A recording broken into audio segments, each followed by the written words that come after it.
Hello everyone, welcome to RM classes. आज हम start करने जा रहे हैं aldehydes, ketones and carboxylic acids chapter के केमिकल रिएक्शंस और उनके एक्सप्लेनेशन। Page number 274 onwards. तो पेज नंबर 274 में आप देखेंगे 12.8.3 जो आपका टॉपिक है उसके ऑनवर्ड्स, और ये टॉपिक में आता है आपके oxidation and reduction reactions of aldehydes and ketones. तो हम यहां से स्टार्ट करने वाले हैं। इस वीडियो में ये चैप्टर कंप्लीट हो जाएगा और इसके बाद एक्सरसाइज के जो आपके फर्स्ट क्वेश्चन ऑनवर्ड्स मैं अपलोड करूंगी। तो चलिए स्टूडेंट स्टार्ट करते हैं, लेकिन बिफोर स्टार्टिंग मैं आपसे रिक्वेस्ट करूंगी, अगर आप नए हैं चैनल में तो प्लीज चैनल को सब्सक्राइब करिए, जिससे कि आपको हमारे न्यू अपडेट्स मिलते रहें। तो फर्स्ट है एल्डिहाइड्स का ऑक्सीडेशन, और थोड़ा सा आपको ऑक्सीडाइजिंग एजेंट्स के बारे में भी समझना है। एल्डिहाइड्स इजिली ऑक्सीडाइज हो जाते हैं, तो एल्डिहाइड्स के लिए हम माइल्ड ऑक्सीडाइजिंग एजेंट्स लेते हैं। ये सारे जो ऑक्सीडाइजिंग एजेंट्स हैं ये माइल्ड हैं और इनसे ही एल्डिहाइड्स ऑक्सीडाइज हो जाते हैं। जब आप कीटोन्स को देखेंगे तो कीटोन्स के लिए आपको क्या चाहिए? स्ट्रॉन्ग चाहिए, स्ट्रॉन्ग ऑक्सीडाइजिंग एजेंट्स। ठीक है, तो ये आपको ये लर्न भी करना है कि माइल्ड ऑक्सीडाइजिंग एजेंट में आप डाइल्यूट नाइट्रिक एसिड है, KMnO4 एसिडिक है, एल्केलाइन नहीं है, एसिडिक KMnO4 लेंगे, और पोटेशियम और सोडियम डाइक्रोमेट अगर आप लेते हो तो वो भी एसिडिक होगा। तो ये एसिडिक है दोनों के दोनों, और ये डाइल्यूट है। तो जब इनकी प्रेजेंस में माइल्ड ऑक्सीडाइजिंग या सॉफ्ट ऑक्सीडाइजिंग एजेंट्स की प्रेजेंस में एल्डिहाइड का ऑक्सीडेशन होता है, तो यहाँ पे ये वाला बॉन्ड यहाँ पे आपका ऑक्सीडाइज होता है और हमको एक O यहाँ पे ऐड होगा। ठीक है, यहाँ पे प्लस और एक O यहाँ पे ऐड होने वाला है, और ये कार्बोक्सिलिक एसिड में कन्वर्ट हो जाता है। अगर आप कीटोन्स की बात करते हैं तो कीटोन्स में आपको जो लर्न करना है वो है ऑक्सीडाइजिंग एजेंट्स, कि कीटोन्स का ऑक्सीडेशन आप किसकी प्रेजेंस में दिखाएंगे। तो कीटोन्स आपका क्रोमियम ट्राइऑक्साइड और नाइट्रिक एसिड अगर आप लेते हो तो ये कॉन्सेंट्रेटेड एंड हॉट होना चाहिए। KMnO4 अगर लेते हैं तो एल्केलाइन होना चाहिए। अगर आप ऊपर देखा था आपने तो ये एसिडिक था। तो यहाँ पे क्रोमियम ट्राइऑक्साइड की प्रेजेंस में कीटोन्स का ये वाला बॉन्ड ऑक्सीडाइज होता है। यहाँ पे ऑक्सीजन ऐड हो रहा है आपके, ये दो मॉलिक्यूल्स ऑक्सीडाइज होंगे। ठीक है, यहाँ पे होगा आपका CH3CO, ये अपनी जगह रहेगा, और यहाँ पे OH आएगा। ठीक है, तो ये दो आपके बनेंगे। और अगर आप एसिमेट्रिकल कीटोन लेते हैं, जैसे ये CH3 है, ये C2H5 है, तब आपके दो डिफरेंट कार्बोक्सिलिक एसिड बनेंगे। मींस एक ये वाला बनेगा, इस सेक्शन को रिपीट करके ये वाला बना आपका, और एक ये वाला सेक्शन से रिपीट करके कार्बोक्सिलिक एसिड बनेगा। तो ये ध्यान रखना है आपको। इसके बाद आता है स्टूडेंट्स रिडक्शन है, बहुत इंपॉर्टेंट रिडक्शन है आपके एग्जामिनेशन पॉइंट ऑफ व्यू से। ये है क्लीमेंशन रिडक्शन, और उसके बाद हम उसको लेंगे वुल्फ-किर्शनर रिडक्शन। तो क्लीमेंशन रिडक्शन में पहले देखेंगे कि क्या होगा। ठीक है, तो ये जो है, ये जो एक्सप्लेनेशन है, ये क्लीमेंशन रिडक्शन का एक्सप्लेनेशन है, वुल्फ-किर्शनर का नीचे है। तो ये वाला क्लीमेंशन का है, मैं इसको मार्क कर देती हूं यहां पे, कंफ्यूज नहीं होंगे फिर आप। ठीक है, तो ये क्लीमेंशन का एक्सप्लेनेशन है। क्लीमेंशन में क्या होगा? जो कार्बोनाइल बॉन्ड है, ये वाला जो पोर्शन है कार्बोनाइल ग्रुप, इसका रिडक्शन होता है और COCH2 में कन्वर्ट हो जाता है। Oxygen replaced by 2 hydrogen. यहाँ पे ऑक्सीजन क्योंकि दो बॉन्ड्स को सेटिस्फाई कर रहा है, तो यहाँ पे 2 हाइड्रोजन आएंगे इसको सेटिस्फाई करने के लिए। तो क्लीमेंशन रिडक्शन में ये होने वाला है। यहाँ पे फोकस करेंगे, इफ इट इज कीटोन तो ये यहाँ इस वाले पार्ट में CH2 आ जाएगा। ये देखिए CH2 आ गया। अगर आप कोई एल्डिहाइड ले रहे हो तो इस वाले पार्ट में CH2 आ जाएगा। ये देखिए CH2 आ गया। जो रिएजेंट्स होंगे रिडक्शन के लिए, वो आपको ध्यान रखना है कि जिंक का आपका एमलगम होगा, हीट है एंड कॉन्सेंट्रेटेड HCl है। तो एमलगम है जिंक का, हीट है, कॉन्सेंट्रेटेड HCl है, और O को रिप्लेस करके 2 हाइड्रोजन आ जाते हैं। दिस इज क्लीमेंशन रिडक्शन, याद रखेंगे आप। वुल्फ-किर्शनर देखेंगे ना। वुल्फ-किर्शनर में आपके ये थोड़ा सा डिफरेंट है और थोड़ा बड़ी रिएक्शन भी है। 2 स्टेप्स हैं इसमें, आपको इसको बहुत अच्छे से ध्यान से देखना है रिएक्शन को। ये इसकी पॉसिबिलिटी है, ये आ सकता है। अगेन हम कोई कार्बोनाइल ले रहे हैं, यहाँ पे हम एल्डिहाइड ले रहे हैं। एल्डिहाइड को हाइड्रोजीन से रिएक्शन करना है। प्रीवियस वीडियो में हमने आपको बताया था कि अमोनिया डेरिवेटिव कैसे रिएक्शन करते हैं। बहुत ईजी और सिंपल रिएक्शन होता है। तो इस केस में भी हमने ये जो नाइट्रोजन यहाँ पे कनेक्ट होने वाला है कार्बन से डबल बॉन्ड के साथ, वो वाले नाइट्रोजन से 2 हाइड्रोजन जाते हैं, और यहां से आप एक ऑक्सीजन, ये वाटर मॉलिक्यूल जाएगा यहां से, और ये जो डबल बॉन्ड है यहां से आपने इसको कनेक्ट कर देना है N को। क्योंकि H2 तो वाटर मॉलिक्यूल बना के ये आपका इससे निकल जाएगा। तो जो कंपाउंड बनेगा, प्रोडक्ट बनेगा, वो होगा CH3C डबल बॉन्ड और NH2, ये वाला हाइड्रोजोन बनेगा। दिस इज हाइड्रोजन, ये हाइड्रोजोन बनेगा।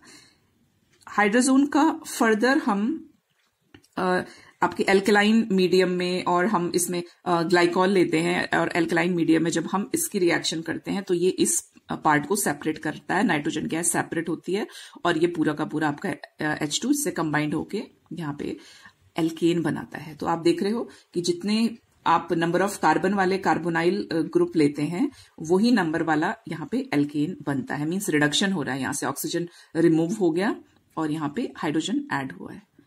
ठीक है, तो ये वुल्फ-किशनर रिडक्शन है। और सेकंड आप यहाँ पे रिएक्शन देख सकते हैं कीटोन्स के लिए, ये एरोमेटिक कीटोन है एक। तो यहाँ पे ये जो रिएक्शन है, इसमें भी ये सेम रिएक्शन प्रोसीड होने वाली है। यहाँ पे डबल बॉन्ड O और ये जो हाइड्रोजन है हमारा, ये वाला, ये दोनों को आप एलिमिनेट कर सकते हैं, और यहाँ पे ये नाइट्रोजन अटैच हो जाएगा ऐसे। ठीक है, तो दिस कंपाउंड विल फॉर्म, और अगेन KOH एंड आपके ग्लाइकॉल के प्रेजेंस में नाइट्रोजन गैस रिलीज होगी इसमें, और ये हमारा एक हाइड्रोकार्बन बनाएगा। तो सिंपल आप देख रहे हो कि यहाँ पे ये वाला जो कार्बन वाला पोर्शन है, इस पोर्शन में H2 ऐड हो रहा है। ठीक है, तो ये वुल्फ-किशनर रिएक्शन है। फिर आता है इलेक्ट्रोफिलिक सब्स्टिट्यूशन रिएक्शंस। तो इलेक्ट्रोफिलिक सब्स्टिट्यूशन रिएक्शंस में हमने हैलोजिनेशन आएगा, सल्फोनेशन आएगा, नाइट्रेशन आएगा। इलेक्ट्रोफिलिक रिएक्शंस मींस कि इलेक्ट्रोफाइल प्रोवाइड करते हैं जो, तो इलेक्ट्रोफाइल होते हैं। इलेक्ट्रॉन लविंग मींस वो पॉजिटिवली चार्ज्ड स्पीसीज होंगी।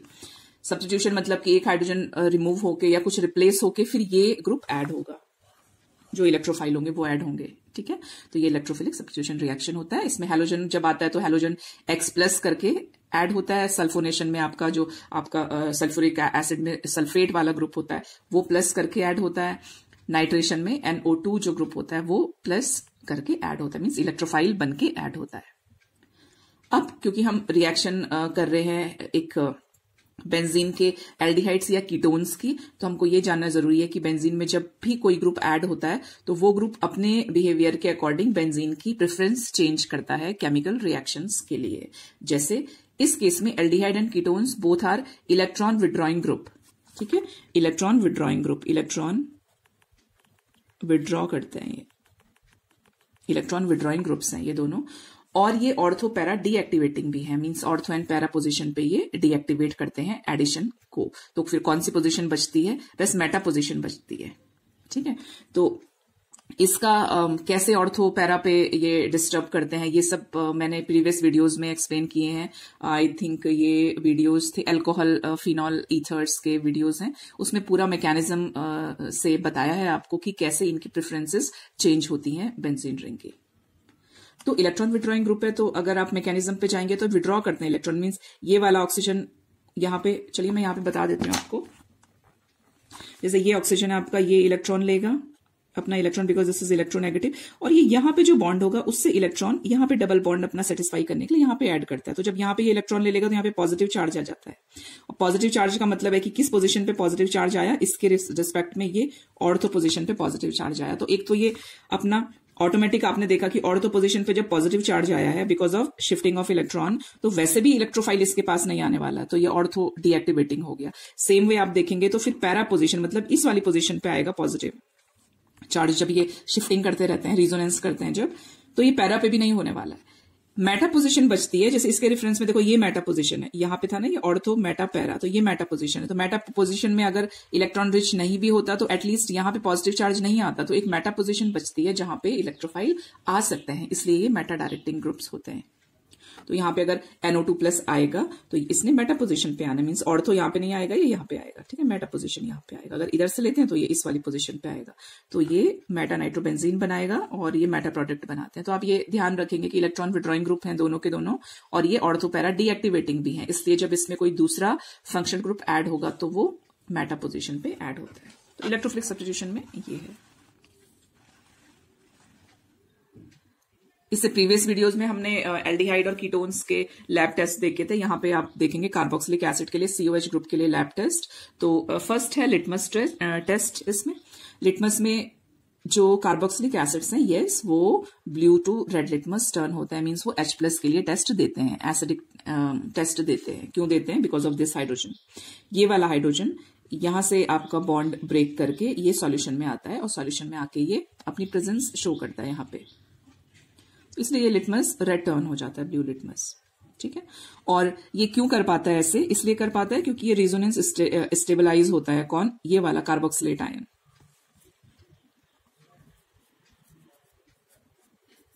Carboxylate ion.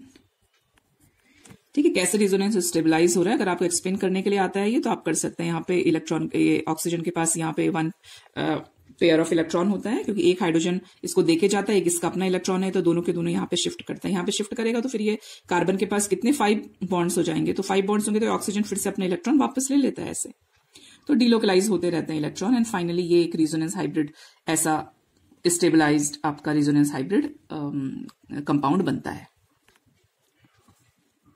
इसलिए एसिडिक कैरेक्टर शो करता है। एक आपके पास क्वेश्चंस आते हैं तो उसमें आपको ये स्टेटमेंट ध्यान में रखना है कि ये स्मॉलर अगर pK वैल्यू होती है तो स्ट्रांग एसिड उतनी ही स्ट्रांग होती है, जितनी स्मॉल pKa वैल्यू होगी उतना ही स्ट्रांग एसिड होगा, ये आप याद रखेंगे। pKa वैल्यू है आपका इसके इक्विलिब्रियम, जब H+ रिलीज होता है मींस वो एसिड टेस्ट दे रहा है, ये A एसिड को आपको डिनोट कर रहा है, तो तब जो इक्विलिब्रियम है इक्वेशन का, जो केमिकल इक्विलिब्रियम है, उसका जो मेजरमेंट हम करते हैं वो लॉग के टर्म में हम अगर मेजरमेंट करते हैं, pKa वैल्यू कहते हैं उसको, तो वो वैल्यू स्मॉल होती है फॉर स्ट्रॉन्ग एसिड के लिए, जितने ज्यादा H+ डिसोशिएट हो रहे हैं। तो ये कितने H+ डिसोशिएट हो रहे हैं बहुत ज्यादा अमाउंट में, तो pKa वैल्यू स्मॉल वैल्यू देती है। ये ध्यान रखेंगे आप, क्योंकि इसमें कंफ्यूजन होता है कभी pKa वैल्यू और Ka वैल्यू में। नेक्स्ट टेस्ट है सोडियम बाइकार्बोनेट टेस्ट। तो सोडियम बाइकार्बोनेट टेस्ट में आप देखेंगे कि अगर आप सोडियम बाइकार्बोनेट से रिएक्ट कराते हैं तो जो कार्बोक्सिलिक एसिड्स होती हैं वो रिएक्ट करती हैं, ये वाला हाइड्रोजन इसमें डिस्प्लेस होगा और इसकी जगह Na आ जाता है, तो RCOO Na, तो ये वाटर और ये रिलीज होगा इसमें से CO2, और एक ऑक्सीजन और बच जाएगा यहाँ से, ये इसके साथ और इसके साथ जाएगा यहाँ पे बनाएगा। ठीक है, मीन्स RCOO Na ऐड हो जाएगा, H2CO3 डिकम्पोज हो जाता है, अगर उसको सफिशिएंट प्रेशर ना मिले तो वाटर एंड कार्बन डाइऑक्साइड में कन्वर्ट हो जाता है, तो ये इसकी इक्वेशन होगी। जब हम RCONA को जब हम कार्बोक्सिलिक एसिड के सोडियम सॉल्ट को HCl के साथ रिएक्ट करते हैं तो ये फिर से अगेन इसका कार्बोक्सिलेशन होता है, मींस H+ फिर से ऐड हो जाता है इसमें, तो ये फिर से एसिड बनाता है। तो सोडियम बाइकार्बोनेट के साथ रिएक्ट करता है, कार्बोक्सिलिक एसिड रिएक्ट करती है। ठीक है, क्योंकि एरोमेटिक एसिड्स रिएक्ट नहीं करती हैं, डज नॉट गिव रिएक्शन, तो एक तरीके से ये आपके एल्काइल जितने हमारे एलिफेटिक एसिड है और एरोमेटिक एसिड है उनके डिफरेंशिएशन के लिए भी ये टेस्ट है। एक और टेस्ट है स्टूडेंट जिसमें ईस्टर टेस्ट कहते हैं कि अगर आप कार्बोक्सिलिक एसिड को हम किसी अल्कोहल से ट्रीट करते हैं in the presence of acid, किसी एसिड को स्पेशली सल्फ्यूरिक एसिड लेते हैं और जो ट्यूब है उसको आप वार्म करते हैं, हीट अप करते हैं ट्यूब को, तो आप थोड़ी देर बाद देखेंगे कि ईस्टर फॉर्मेशन होता है जिसको आप रिकॉग्नाइज करेंगे उसकी फ्रूटी स्मेल से, तो ईस्टर्स की फ्रूटी स्मेल होती है, ये कार्बोक्सिलिक एसिड अल्कोहल की प्रेजेंस में ये टेस्ट देते हैं। नेक्स्ट है फॉर्मेशन ऑफ एसाइल क्लोराइड, तो ये इस ग्रुप को हम एसाइल ग्रुप कहते हैं, एसाइल क्लोराइड है ये। एसाइल क्लोराइड, अब आप देखिए कि कार्बोक्सिलिक एसिड को जो रिएजेंट Cl प्रोवाइड करेंगे वो एसाइल क्लोराइड बनाएंगे। तो Cl कौन कौन प्रोवाइड करता है ये हमने हैलोजन डेरिवेटिव्स चैप्टर में पढ़ा है, तो थायोनाइल क्लोराइड प्रोवाइड करता है, PCl3 प्रोवाइड करता है, PCl5 प्रोवाइड करता है, ये नॉर्मल हैलोजन्स देने वाले रिएजेंट्स होते हैं। तो हमको इसमें हैलोजन चाहिए, मीन्स OH आपका रिमूव होगा, OH रिमूव होगा और Cl ऐड होगा इन सबकी जगह, और दिस इज द रिएक्शन। ये रिएक्शंस आपने एल्कोहल्स के साथ भी देखी हैं, हैलोजन डेरिवेटिव बनाने के लिए हम एल्कोहल लेते हैं और रिएक्शन करवाते हैं, यहाँ पे हैलोजन डेरिवेटिव बनता है। ठीक है, क्योंकि OH तो रिमूव हो जाता है, बाकी जो R वाला पोर्शन बचता है R के साथ Cl ऐड हो जाता है। सेम वे यहाँ पे क्या है, R के साथ Cl ऐड हो रहा है लेकिन बीच में CO ग्रुप है, ये वाला CO ग्रुप है। तो एसाइल क्लोराइड कैसे बनता है ये आपको ध्यान रखना है, और ये रिएक्शन है, ये ऑलरेडी आपने 11th में भी किया है, 12th में भी हमने हैलोजन डेरिवेटिव्स में किया, इसलिए इसको मैं बहुत डिटेल में नहीं ले रही हूं। अब आता है नेक्स्ट रिएक्शन विद अमोनिया। तो रिएक्शन विद अमोनिया में भी आप देखेंगे पहले ये बीच में सॉल्ट बनाएगा, ठीक है, carboxylic acid salt of ammonium बनाएगा, उसके बाद जब आप हीट करेंगे तो डिकम्पोज हो जाता है और एमाइड बनाता है।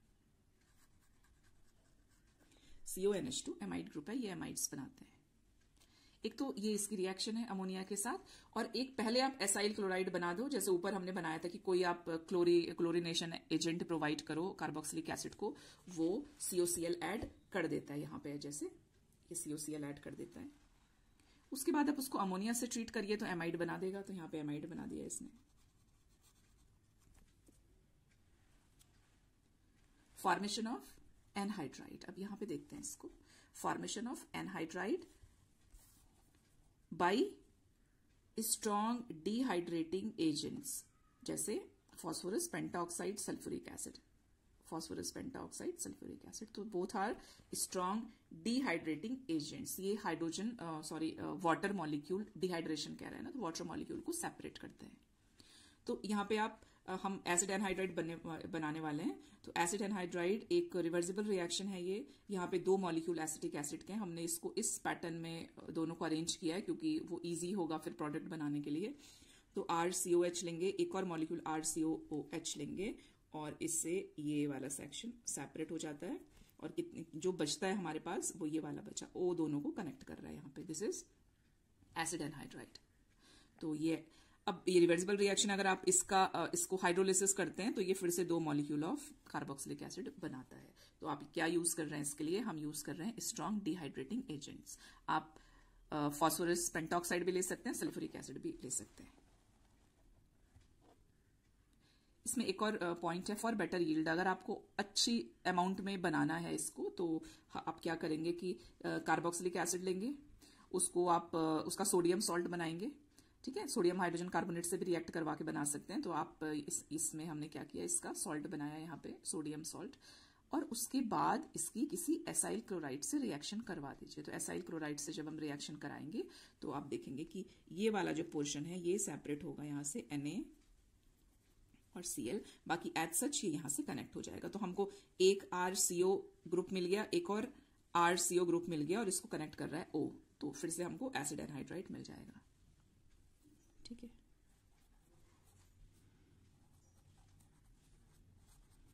एसिड एनहाइड्राइड मिल जाएगा।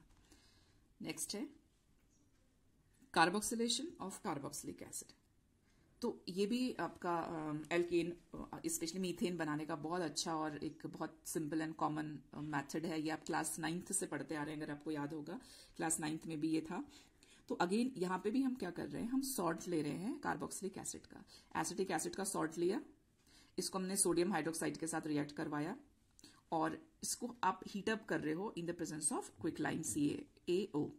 तो क्विकलाइम की प्रेजेंस में हीटअप करके जो ये पूरा पोर्शन होता है, ये सोडियम कार्बोनेट बनाएगा, इधर Na2CO3 ये वाला O भी ले लेगा, only this hydrogen will left. तो ये जो हाइड्रोजन है ये CH3 से ऐड होता है और मीथेन बनाता है। बिल्कुल अर्ली जब हम ऑर्गेनिक केमिस्ट्री पढ़ते हैं तो ये रिएक्शन आती है मीथेन फॉर्मेशन के लिए, तो ये भी आप इसको लर्न करेंगे। Reduction of carboxylic acid, reduction के लिए हम क्या ले रहे हैं यहाँ पे, स्ट्रॉन्ग रिड्यूसिंग एजेंट, ये याद रखेंगे, strong reducing agent, lithium aluminium hydride is a strong reducing agent. तो लिथियम एल्यूमिनियम हाइड्राइड की प्रेजेंस में क्या बनता है, अल्कोहल बनता है। तो ये भी रिवर्सिबल रिएक्शन है, ये फिर से ऑक्सीडेशन करके ये फिर से एसिड बना सकता है। तो RCOO हमने लिया, तो इसमें आपका ये कार्बन है, इसका रिडक्शन हो रहा है यहाँ पे ये इसको रिड्यूस कर रहा है, और ये ऑक्सीजन रिमूव कर रहा है यहां से, और ये हम प्राइमरी अल्कोहल फॉर्मेशन हो रहा है। इसमें आप एक और स्टेटमेंट इसका बनता है कि अगर आप सोडियम बोरोहाइड्राइड लेते हैं लिथियम एल्यूमिनियम हाइड्राइड की जगह, तो सोडियम बोरोहाइड्राइड क्योंकि एक माइल्ड रिड्यूसिंग एजेंट है, तो it does not reduce COOH group. ये आपका क्वेश्चन बन सकता है। अच्छा, ये एक नोट है, सोडियम बोरोहाइड्राइड इस ग्रुप इसको रिड्यूस नहीं करता है। आपको COH को रिड्यूस करने के लिए लिथियम एल्यूमिनियम हाइड्राइड ही लेना पड़ेगा अल्कोहल बनाने के लिए। अगेन ये अल्कोहल चैप्टर में भी है ये वाली इक्वेशन। तो स्टूडेंट्स ये आपका चैप्टर कंप्लीट होता है। अब इसके बाद जो नेक्स्ट आपका एक्सरसाइज है, एक्सरसाइज लेके मैं जल्दी आती हूँ। Thank you.